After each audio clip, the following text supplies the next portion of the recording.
just give us the lay of the land for the Oklahoma fan, Ryan, that's going to see a different football team next week. Well, hey, what's up, Jay? Good to see you, man. Happy holidays to everybody out there. Yeah, the Ducks are in some serious transition. We all know this. Both these teams are, it feels like. There's kids going to the transfer portal. There's kids declaring to the NFL. Starters are leaving this program for both of those. And so, yeah, you on paper, it looks a little younger than we thought we were going to see just a couple weeks ago. But I think it's going to be a great game. I think both these teams have incredible recruiting and incredible depth. Have shown this year with the amount of injuries Oregon's had. And I think they're going to be putting themselves in a really good position. I think both these teams want to end the year with a win. They've ended the season so poorly.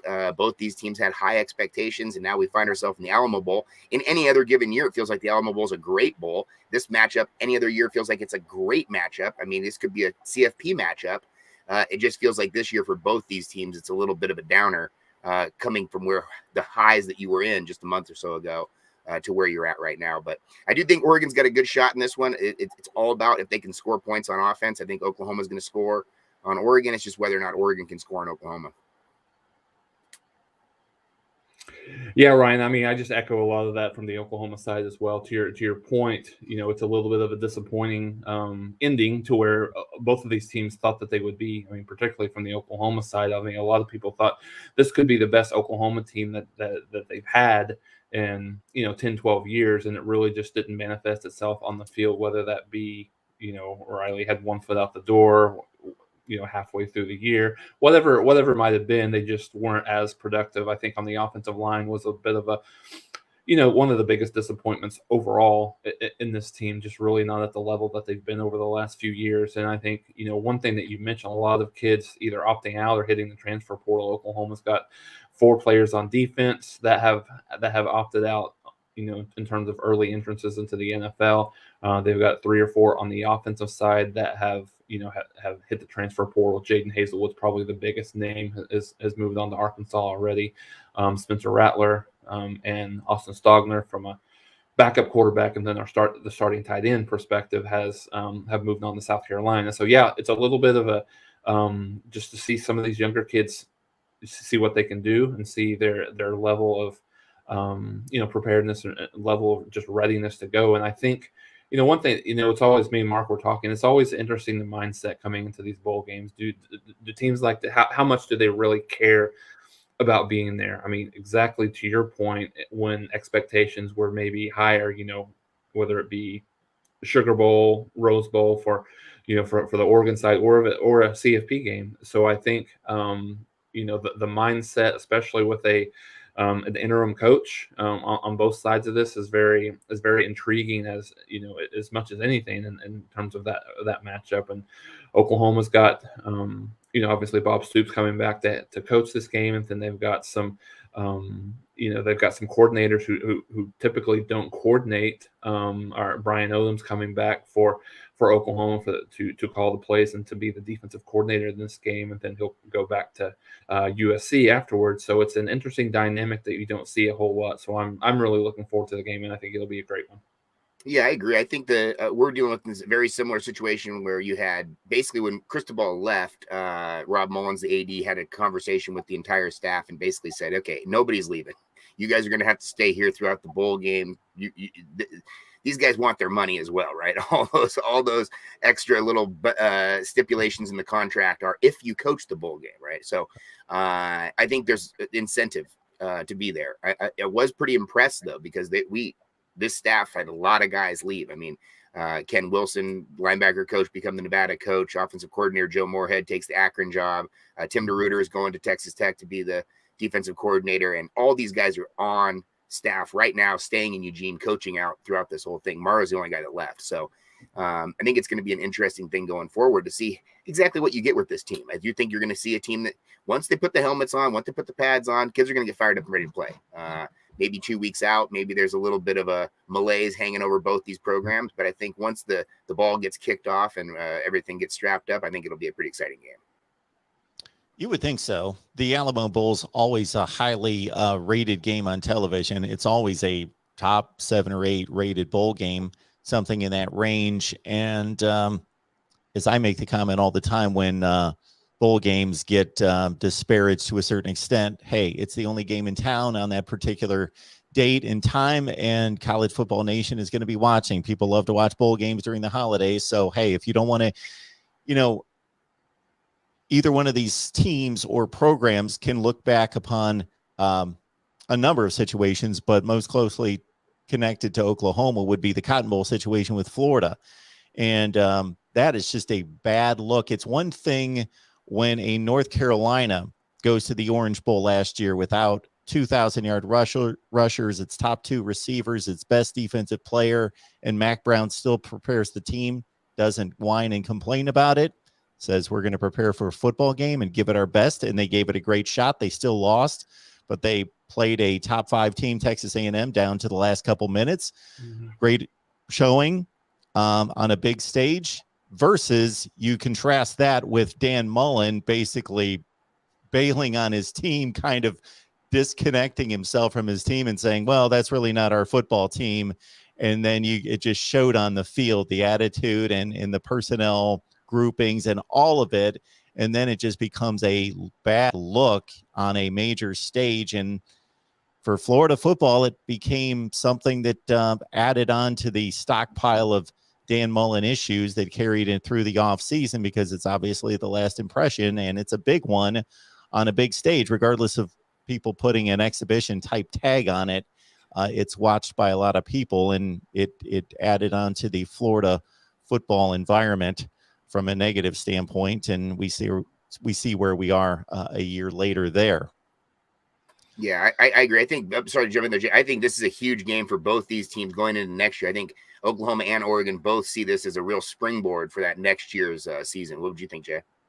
No, absolutely agree. And I think a lot of people think that these games are meaningless, and I definitely disagree. I mean, I think with the opt-outs, it's kind of taken a little bit of a luster off some of these games that we've seen over the last few years. But no, I mean, to Mark's point, the winner of these games can give them a big bump in the next year. And I think let's not undervalue the fact that the additional practices that these kids get, specifically the younger kids that maybe didn't necessarily have a great opportunity to get in the 2 deep or 3 deep or see a lot of playing time, that now will get, just a valuable, just these valuable practices and valuable game time coming into the season. And, it's not always, it could be a bad trajectory, to Mark's point, exactly what happened with Florida. It started, bad with this Cotton Bowl last year, and then it ended even worse for that Florida team this year. So yeah, I think this could be a good springboard for both of these teams coming into 2022, which may not necessarily have the same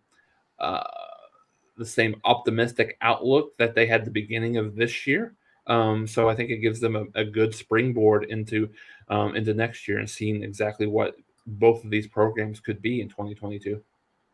So looking at the glass half full instead of half empty for all the stars and impact players that we will not see if you're projecting toward 2022. So I play the college football nerd and geek here, because I want to know personnel. I want to know who's next, what the next wave looks like for those 2 teams that I'm watching right there. And if Kayvon Thibodeau's not there, that means somebody else is grabbing up all those reps. And that's most likely somebody who's going to be impactful possibly to next season. So, Ryan, are those, who would be that collection of players, any handful of players that you're looking at thinking, hey, I know a little bit about this guy, or maybe he's played quite a bit, but he needs to make an even greater impact in 22? Oh, I totally think so. The defensive side had so many injuries this year. I mean, just to think that they had these 3 really highly recruited defensive players in the last couple of years. Kayvon Thibodeau, number 1 player in the country. Justin Flo, number 1 linebacker on the West Coast. Mace Funa, Noah Sewell, all these guys really, really, really highly recruited, and they only got 1/2 of football all last year with them. I mean, the injuries hit this team very hard. And so immediately you saw guys jump in their place. You saw younger guys come up. So Braden Swinson's the big one, number 44 off the end. Brandon Dorless, number 3, has had a huge year this year in the middle, defensive tackle. Mace Funa has come back off injury, but all these guys were then also injured throughout the year as well. So, I mean, it was just a collective group effort this year. Obviously, KT jumped off the film because of his this stature, speed, size. It's very rare you get a combination like that. But even he was not necessarily dominant in games. There were a lot of times where he was used almost as a decoy on the defense. They double teamed him. They went to the other side. So really everybody else had to step up on this defense. So there is going to be some guys in the middle who are going to be really good to look forward to. Noah Sewell, I think, is one of the better linebackers in the country. He's going forward. He's going to be an absolute stud. That whole family are all awesome. Every single one of the brothers is D1 football. The brother, obviously, Penny, who's the most famous on our section, is now with the Lions and playing very well on the right side of that line, even though that Lions team is not that good. But I do think that Noah Sewell is going to be the next guy next year. I think he's going to be the guy. And then I think they get Justin Flowe off the injury next year. You can be able to pair those guys up if they stay healthy. But this year is going to be kind of an interesting one because we've still got one guy, Verone McKinley, who was a finalist for the Thorpe Award, a very, very good player, had 6 interceptions this year, and we still don't really know what he's going to do with the NFL or not. He has a possibility of maybe opting out to go to the NFL, but he hasn't said that yet. A guy from Texas probably wants to go back to the Alamo Bowl, play well, and maybe make that decision after the Alamo Bowl, but he would be a great one as well to watch out for. He's number 23. Jason, anyone on the Oklahoma side that you're interested in seeing a little bit more of? Yeah, I think so. I'd mentioned that Oklahoma's going to have 4 guys that had opted out early, to the NFL. That are not going to be playing on this game. A couple of guys from the defensive line and a couple of guys from the linebacker group. So, Perrion Winfrey and Isaiah Thomas are both from a defensive tackle perspective and then kind of a defensive end. So Reggie Grimes is a guy that's been really not played a whole lot. They'll get a good opportunity this year. He's probably the wave of the future in terms of the next best pass rusher on the end for Oklahoma. So I think that's a guy to look out for, not only necessarily in this game, but then moving forward. Brian Asamoah from the linebacker position, as well as Nick Benito. Nick Benito was one of the best pass rushers in the country, certainly one of the best on this Oklahoma team. So I think his production is probably going to be missed, probably more than the others. So I would at least not among the defensive line. So I would anticipate Marcus Stripling, who again, a lot of these guys were high volume snap takers, I guess is the best word to describe it. So not a lot of experience out of Reggie Grimes and then Marcus Stripling, but those are guys that Stripling had moved over to the position from the defensive line to be kind of that jack linebacker spot for Benito this year. So he'll get the start and he'll get some playing time. And then, Brian Asamoah was probably Oklahoma's best linebacker this year. Certainly the best tackler in open field. Oh, yeah. And I just to jump in real quick. Yeah, I was talking with some guys the other night. They said basically that on the starting Oklahoma defense, anybody with over 20 or 30 tackles feels like they're almost drafted into the NFL at this point. And I know that's going to be a huge hit for them.